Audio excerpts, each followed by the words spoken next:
So welcome back, everybody. I'm pleased to welcome Sarah, our moderator, back for the panel discussion on pay TV operators, OTT D2C strategies.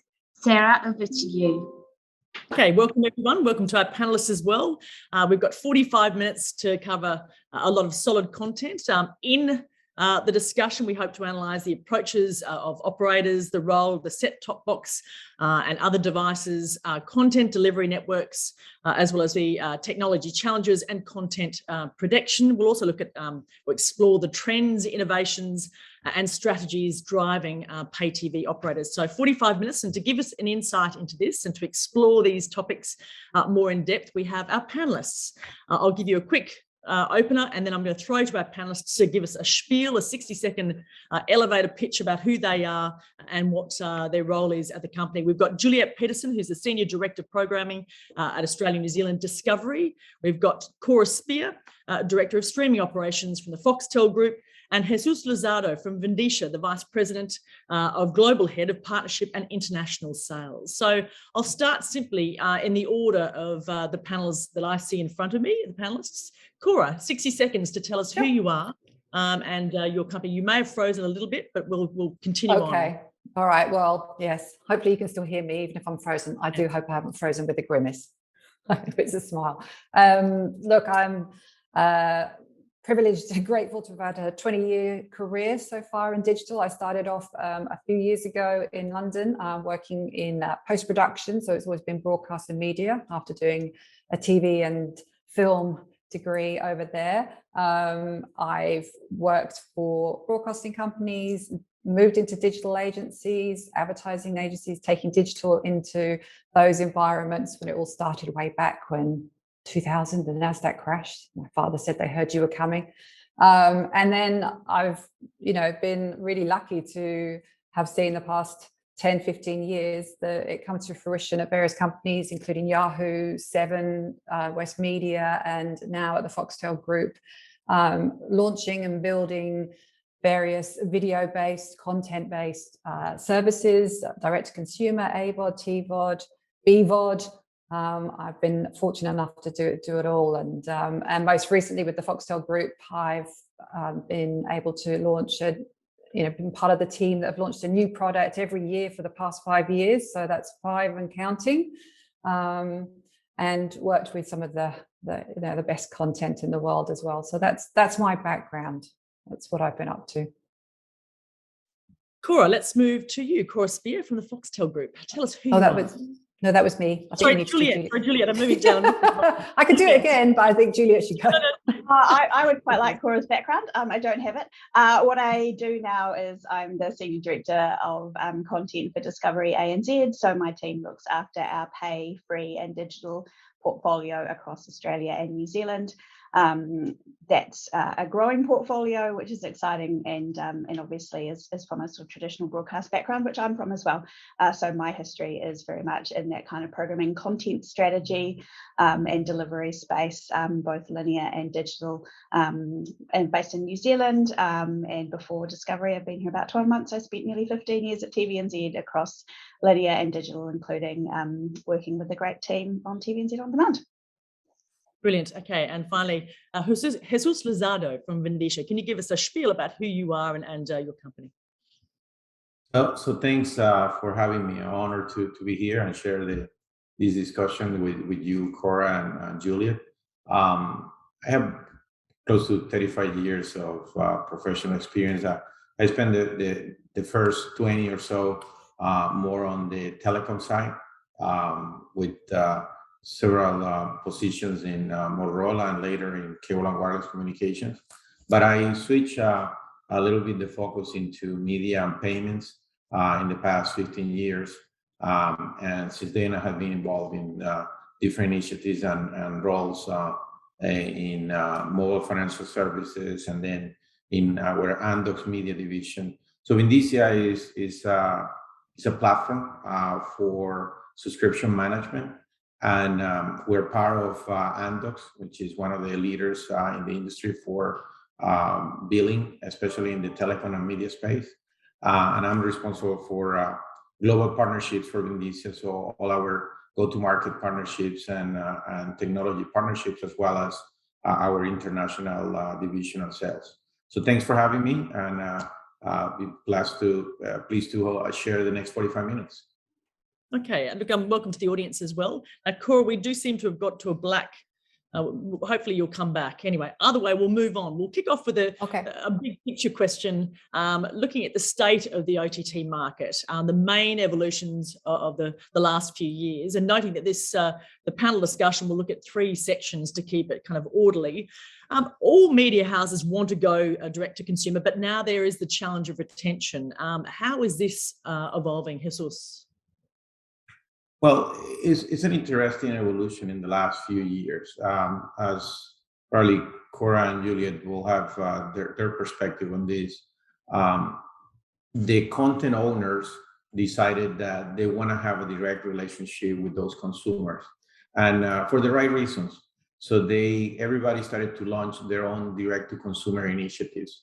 The challenge we have now is that over the last several years, and especially it was accelerated during the pandemic. Now the subscriber is starting to experience that subscription fatigue. There is a lot of similar content that they can access through different, direct-to-consumer providers, and that is starting to create that fatigue in the consumer. And because of that, you see that most of the OTTs that started to grow in the last few years exponentially are now facing the challenge of retention. How you keep that consumer engaged with you and stay using your service. For us, in our experience with our clients, is about how you eliminate the friction in the journey from the discovery of the service and the content all the way to that recurring payment, and make sure that that's as frictionless process as possible. And that includes even the process for cancellation and pausing the service, because several of the OTTs realize that they also serve the serial subscriber. That one that goes to you to watch the new season of a particular series or a season of a particular sport. But once that's done, they pause or cancel that service. But if the experience is great to cancel and pause the service, they will come back to you when they need that as well. So for us, it's about that. It's about the experience and how you address the convenience of the subscriber on discovering, onboarding, and using your service. Juliet, did you want to weigh in on this one? Yeah, look, I think, and I totally agree with you that it is absolutely around product and being as frictionless as possible. And I think content strategy obviously has a really important part to play here. So I think we're moving through the time of the audience wanting something new and shiny and different all the time to actually creating a balance of the kind of comfortable and the fresh, because content discovery is the user's biggest issue in this OTT world, and therefore it is just too hard. There are too many messages in this really cluttered content market. So I think the kind of content strategy and the profile a lot of the OTT platforms is now moving to a more balanced state, as well as obviously, moving past just a scripted space. So I think the role of unscripted and how we will actually see the evolution of content genres in the OTT space is really fascinating.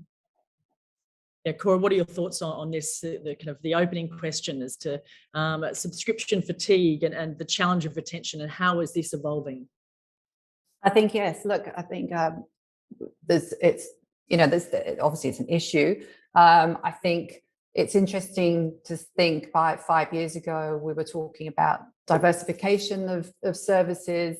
And then when you look at how they've evolved now, and more of the aggregation is coming back together. And I think, we're seeing people start looking at, actually, I'm paying for this one, I'm paying for this one, I'm paying for this one, and the ability to turn them on and off, and some of the, the subscription services, and making that easy, but making it just as easy to turn it back on again, and having the ability to go between different subscription services is one of the things that we're starting to see. And I think over the past couple of years, that's quite an interesting model, that we thought it was all going to, you know, diversify and there'll be individual services, but now that aggregation model is starting to come into play. And, you know, we see customers that have, you know, interested in certain types of sport that are on, you know, winter sports or summer sports. And then, you know, there's the drop off. So how do you keep them engaged? And certainly some of the aggregation models and some of the clever things that we're doing around that have been one of the ways that, you know, hopefully going to be fighting back on that, people turning off. Okay, looking at content strategy, then again, for the audience, what's the best mix? What's the strategy that either of you, and this is a question to all of you, the best approach? Local, global mix? What are your thoughts on that? I'll weigh in on that first, maybe. I think it depends is the answer. I think it depends if your product is a localized one, if it has global reach.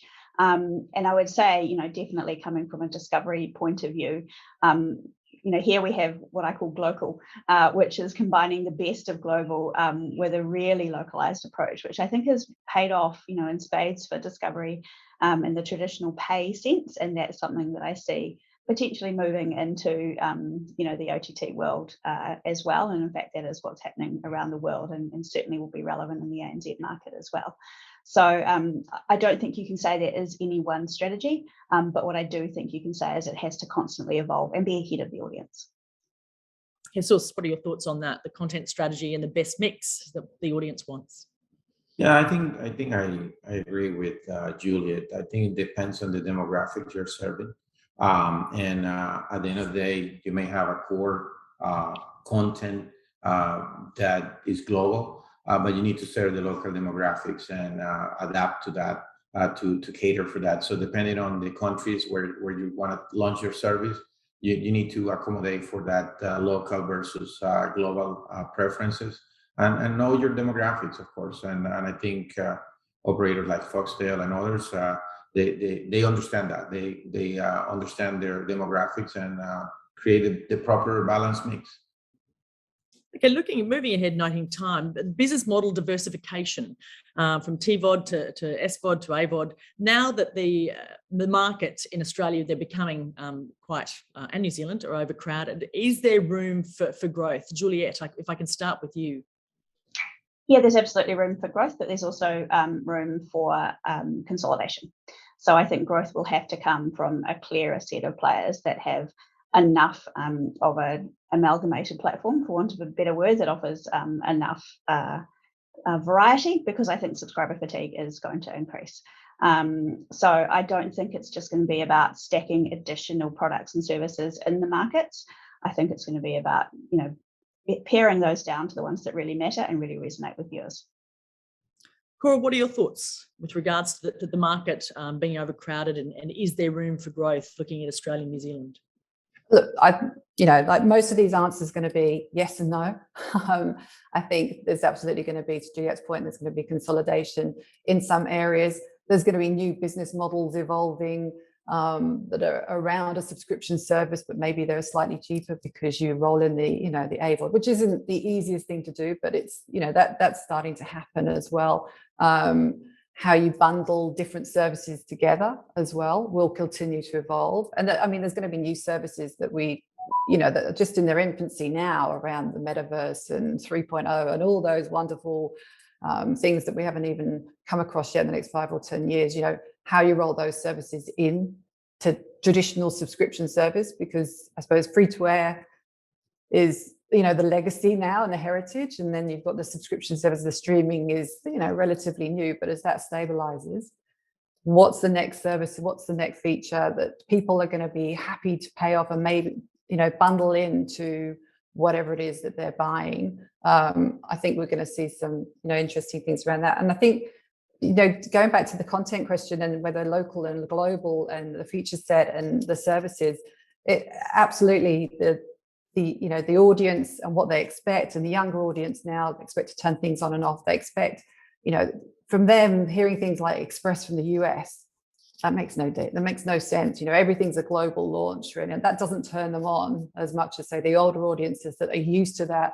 Okay, we have to wait the day before, it's got to get over this, it's got to go over the pond to us. That's all going to go away, but making sure that you've got a very localized flavor of content and that talks to what the audiences locally want as well. So, around sport, the features they expect around sport, the technology they expect around sport, the experiences. I think that's where it's going to evolve, and those business models and what you can bolt on to your recurring bundles will be, some of the ways that we'll see interesting things happen over the next few years, I think. Okay, noting time again, because we've got a fair bit to cover, and moving to another subject of the set-top boxes. Are they still critical? I mean, is this something, Jesus, that you can talk about with regards to, are they alive? I think they are alive, but not in the traditional sense of the set-top box. So the device in the home as a gateway for the consumer to access multiple services is still a very valid strategy, and is going to continue to evolve. Now, the traditional form of that set-top box is changing, because now the smart TV set can perform those functions directly. So you don't need the traditional set-top box.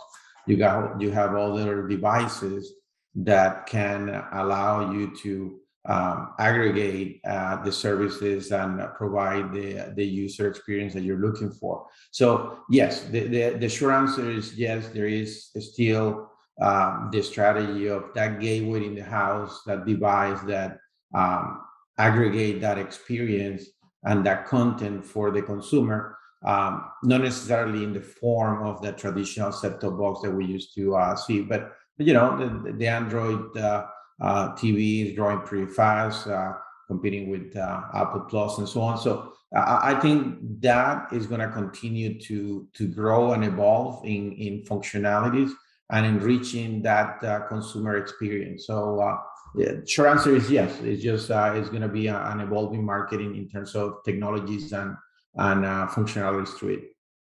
Okay, I want to move into the challenges of the OTT landscape.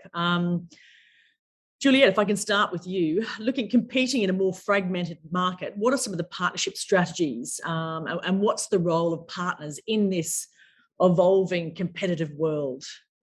Yeah, I think there's growing opportunities for partnerships, and I think they fall in lots of different spaces. I think you can look at partnering in content creation, as well as obviously product distribution and individual title distribution as well. So I think those are all spaces that we are absolutely actively exploring.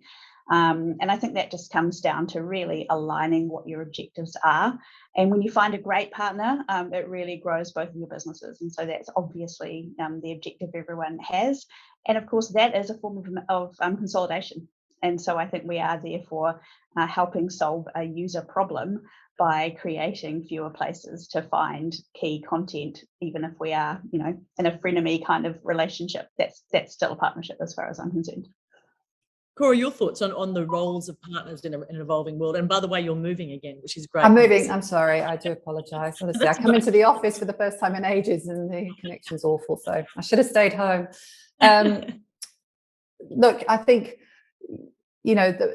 as Juliet says, is there's partners in the distribution, there's the hardware, the software, the content, the platform, the pipes. There's lots of different partners. There's partners that's setting up and providing exactly the same services you're providing, and then you've got another service over here that you can put them on in an aggregation model. So I suppose at Foxtel Group it's quite interesting, because it feels like we're kind of having a bet both ways, right? That we're going to do it, and but I think is as long as the business models make sense and it's a win-win for both, it's going to remain as complex as it's ever been. You've got more devices, you've got bigger distribution, you've got new technologies, new platforms to keep evolving and staying current and give the customers what they need. You've got no choice but to partner with people, whether you produce your own content, whether they produce it, whether you distribute it.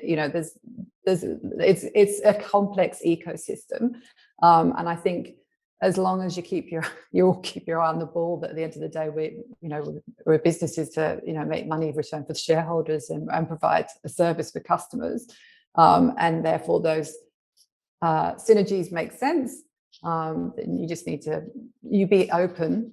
I would say for anyone working in this industry, in this business, in these ecosystems, you've got to remain open. And although the ambiguity might creep in every now and then, it's part of the course, and it's the way it's going to be forever. So, yeah, Jesus, your thoughts? Are partnerships fundamental to growth? Absolutely. Look, I mean, we talked before about the race to have direct-to-consumer services, which was great a few years ago, but now OTT players need to realize that their strategy needs to be a hybrid go-to-market strategy where they continue to be probably going direct to consumer, but they need to partner. They need to partner with aggregators to augment their reach and their footprint. There are only very few market leaders that can stand alone and go direct to consumer only. The majority, to be able to sustain growth and to sustain and retain the existing customer base, they're going to need to partner. We see several examples of that we enable on operators, pay TV operators, or telecom operators that are aggregating content from OTT services, Sky Q in UK, AT&T, T-Mobile in the US, and several others. But I think we need to think about even beyond that. The consumers have a very fragmented digital lifestyle these days. And to stay relevant with them, we need to think about bundling or aggregating services that go beyond video, go beyond music, go beyond gaming, and bundle and create partnership with other digital and physical services that enables them to have a more relevant presence in that consumer lifestyle. One example that comes to mind, nothing to do with video, but we thought about it, is think about Peloton. Peloton grew exponentially over the last 2-3 years because everybody was working out from home, but they are facing significant challenges these days on their business model and retaining those subscribers, because also everybody's going back to trying to work out in the physical gym with friends and family once in a while. So maybe they need to think about bundling their service with a traditional health club where they offer a subscription that you can access both. You can access Peloton, you can access the health club, and you accommodate for that lifestyle of the consumer. Similar applies to us, to the world of media and video. You need to think about how you expand that 360-degree coverage of that consumer, offering them additional services. Okay, looking at content, looking at the players, those players who have diversified their content editorially versus those who've lifted and shifted to linear. Juliet, what's your perspective on this one? Yeah, I think it's a really interesting phenomenon, and I think it just speaks to different providers having to provide, having to speak to different segments of the market, to be fair, and also where they've come from as a base. And I think that is the major strategic decision from a content strategy point of view that all existing broadcasters, be they pay or not, are going to have to make. Part of that is around audience preferences changing, and part of that is around there still being, scale in a digital world to distribute the same kind of content. So I think you can see examples of both. Obviously, Disney Plus is an extremely successful example of extending their current strategy out into different distribution mechanisms. And then I think if you, for example, look at Discovery, that has been very much an evolution of that base and creating specific, bespoke, digital-led content, as opposed to just lifting and shifting. I don't think either's right or wrong, but I think it's an interesting phenomenon. Okay, Cora, what are your thoughts on the players who've diversified their content editorially versus those still there, versus those who've lifted and shifted to linear? What are your thoughts? We may have lost Cora too. It looks like we've lost Jesus. Okay, look, we'll continue on. Juliet, the state of broadband connectivity, here she's coming back. It's a movable feast. Have we got you, Cora? No, okay, look, we'll move on. Looking at the state of broadband connectivity, investing enough to supply the video consumption, is that something, an area where you can weigh into at all, Juliet? Probably not hugely, other than I'd note that Foxtel broadband connectivity probably needs to improve a little. Do you want to take over on that one, Cora? If you're back? Cora, actually, go back to the question, because we heard from Juliet looking at the content, the players, those players who've diversified their content editorially versus those who've lifted and shifted to linear. What are your thoughts on this? On the linear players? Yes. On linear players going to on-demand? Sorry, I didn't quite hear the question. That's right. The players who've diversified their content editorially versus those who have lifted and shifted to linear. So what are your thoughts on that? Well, I think there's no right or wrong. I think obviously diversifying in the needs of your audience and looking at like I say, the younger demographics coming through. What do they prefer? How do they prefer to watch content? Do they prefer it on demand? It's interesting, and I suppose it will come down into different genres for that as well, right? Because you've got drama and entertainment. We obviously deal with sports, and when it's live, it's live, right? So sports, so the schedules and lifting and shifting those schedules to an on-demand platform, they're still going to start at the same time. So I think there's still a place for linear channels and the viewing, and obviously, but all having the ease of being able to watch whatever you want when you want is obviously going to be the top thing, the key thing here. Okay, this particular part of this panel discussion is looking at the challenges. A key area or threat is obviously piracy in the region. What are the tech challenges and the content protection options available, and how big a problem is it? Can I ask you, Cora? Look, it's always a problem, and we've got a team here that's their job is to try to stay ahead of those pirates, which is always good fun. And the technology race of as soon as you build something, put more protection in, there's someone there trying to break it. I think in some ways it's the technology, having DRM and having that implemented across some of the content is much better than it used to be. Like it used to be when people could record anything off your VHS and send it out. But I suppose it also it's a lot easier and more global for those pirates to set up. So it's a continuing race, and something that we work really hard on every day to protect the content and protect the business models. And at the end of the day, we've got to do that, because that's going to protect the consumer experience. Because if we all start losing lots of money, then we're just not going to be able to produce the content. So yes, it's ongoing. Yeah. Hessel, looking at the OTT trends to direct to consumer, what are they in the current market? Well, I mean, I think we're aware of the double-digit growth that the majority of the video and music OTTs experience over the last the last few years, where the majority of the segments, whether it's global or local markets, grew double digits. And I think when we think about OTTs, we need to think about who are we serving. So, for example, the Gen Z, in a recent survey that we conducted, 84% of the Gen Z has more than 6 OTT subscriptions.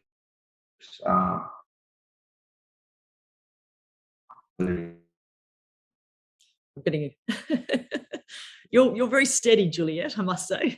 Everything's your audio and camera is good. Video, they have more than 6 OTT, more than $640 on an average.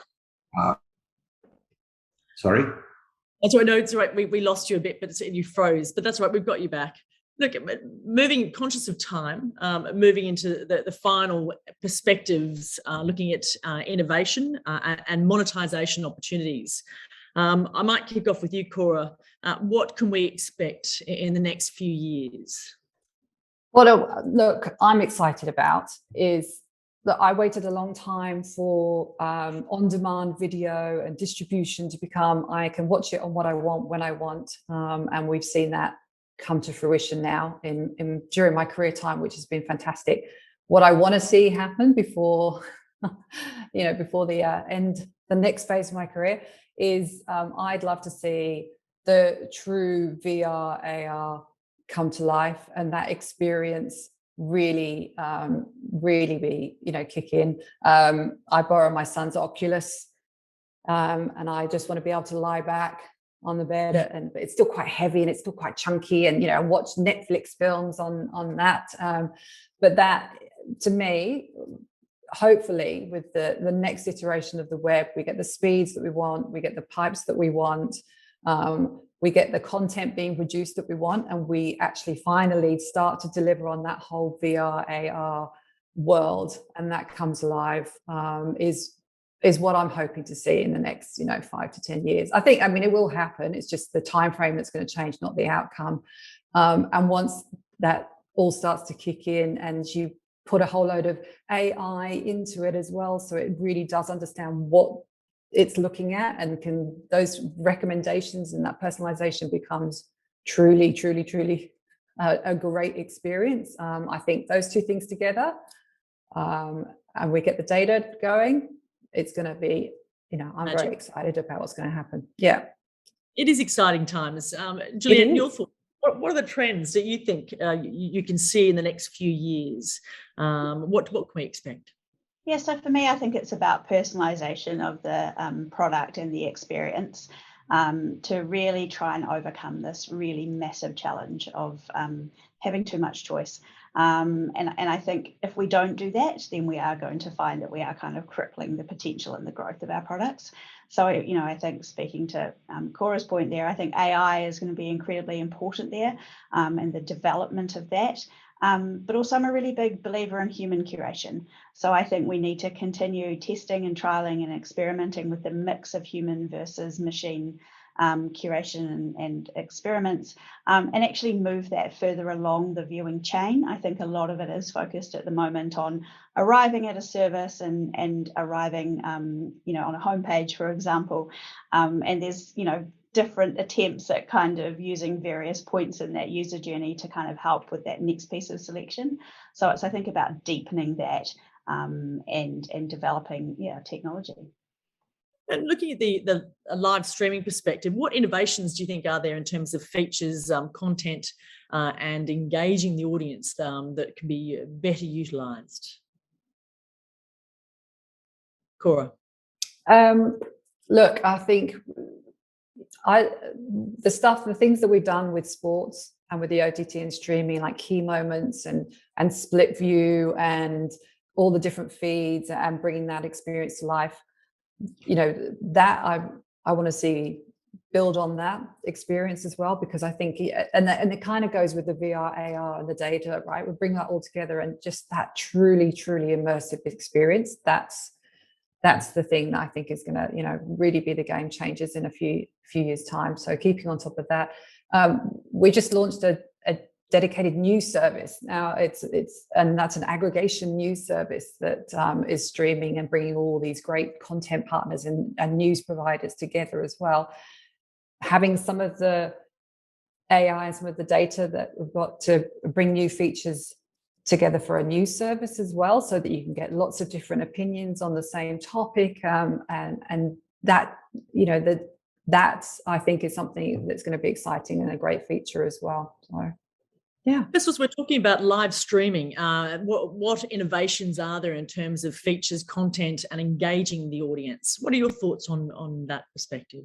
Well, I would say that the key element to engage the audience that we see is, viewing parties, correct? Whether it's a live sport event or a movie, having friends and family to share the content with. and enjoy the experience and have the ability to create an engaging experience, exchanging comments and experiences during the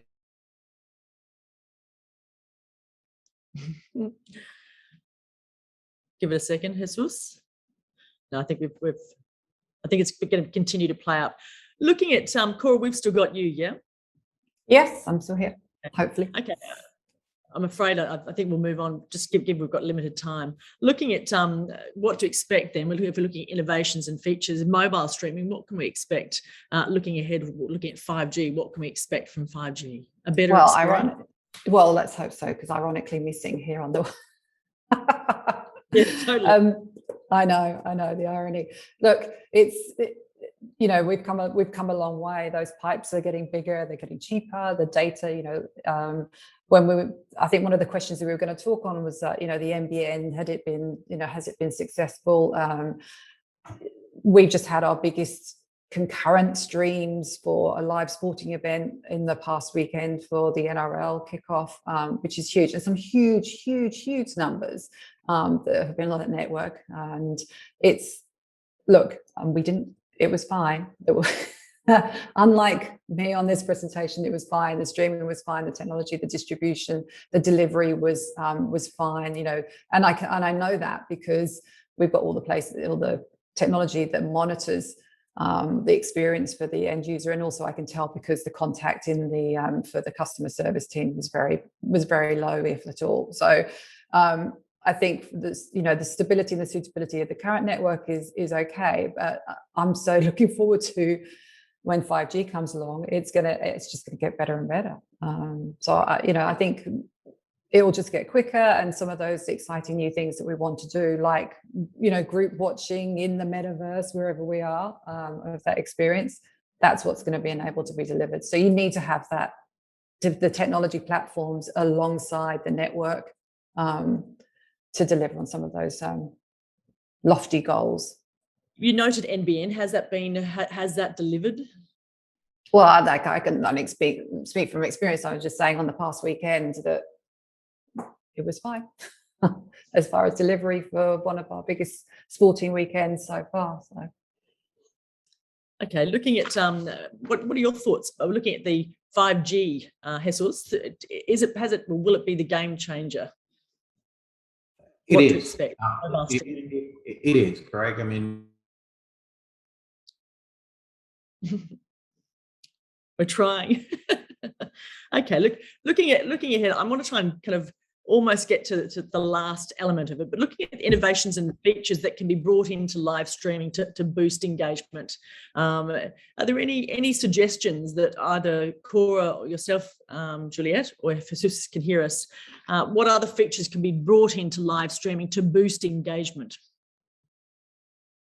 I think something for me is just a variety of content and events that you can actually bring to the live streaming space. I think we've focused quite consistently on sort of key sporting events or, just live streaming existing curated, linear channels.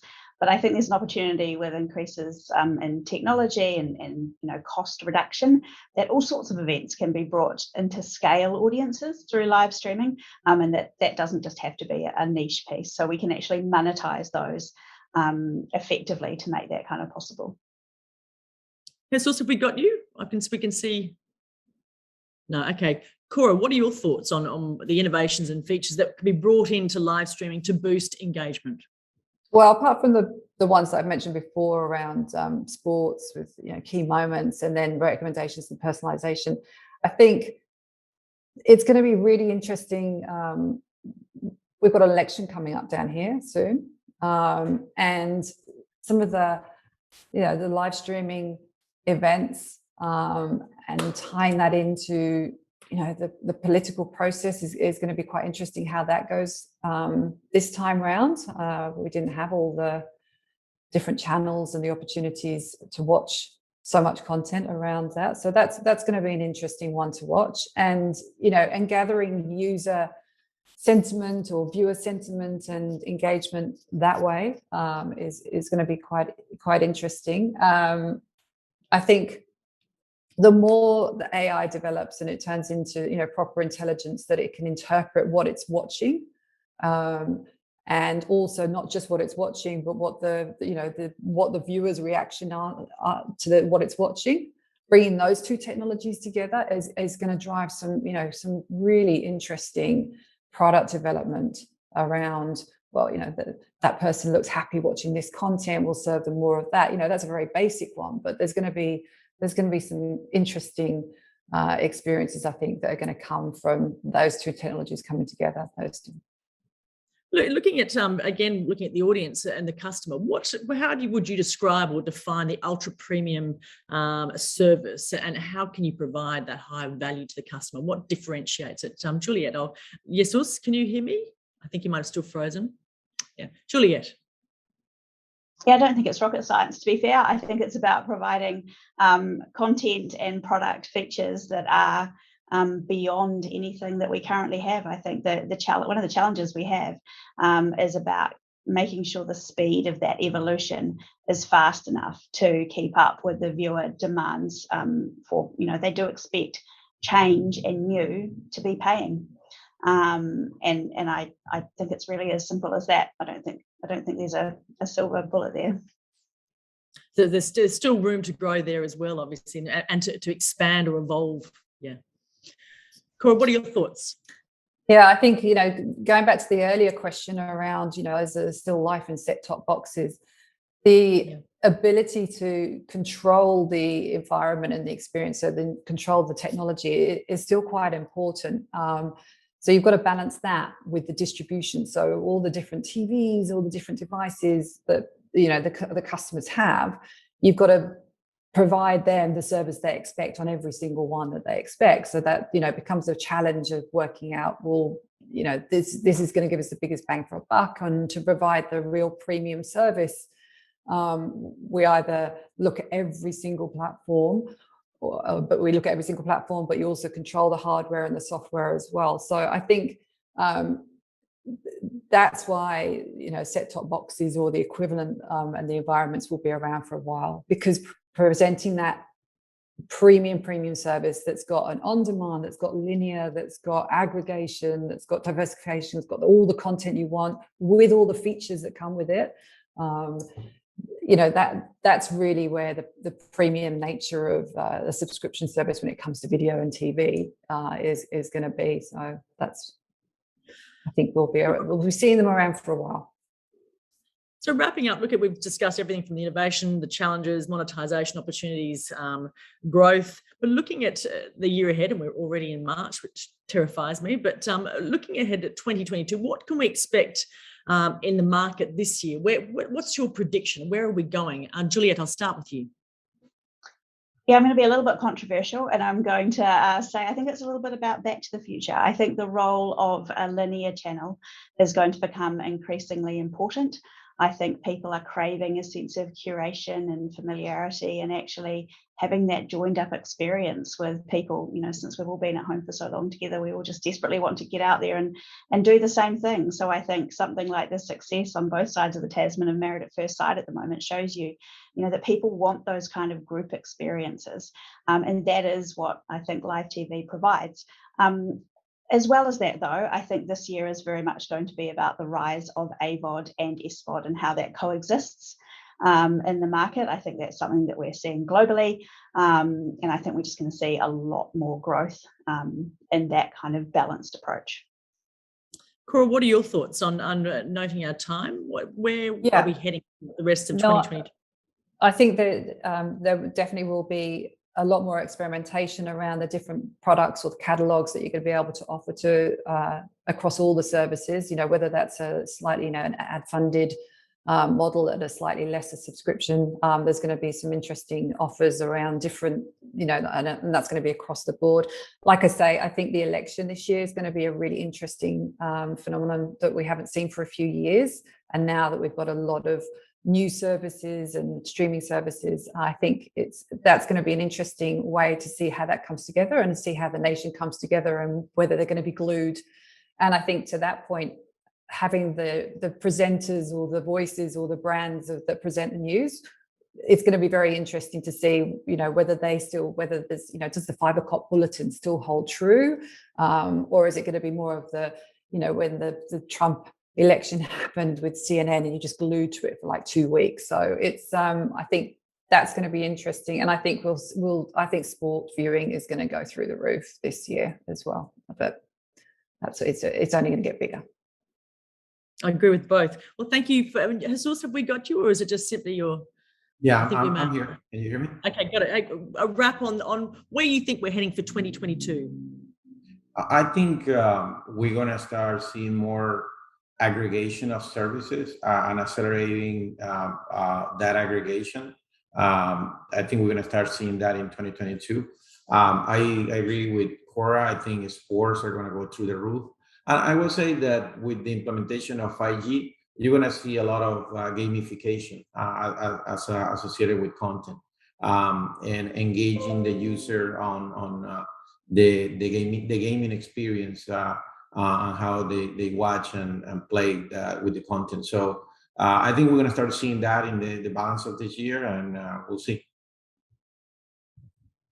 Okay, thank you very much to our panelists, Juliet Peterson from Discovery, Cora Spear from the Foxtel Group, and Jesus Luzardo from Vindicia.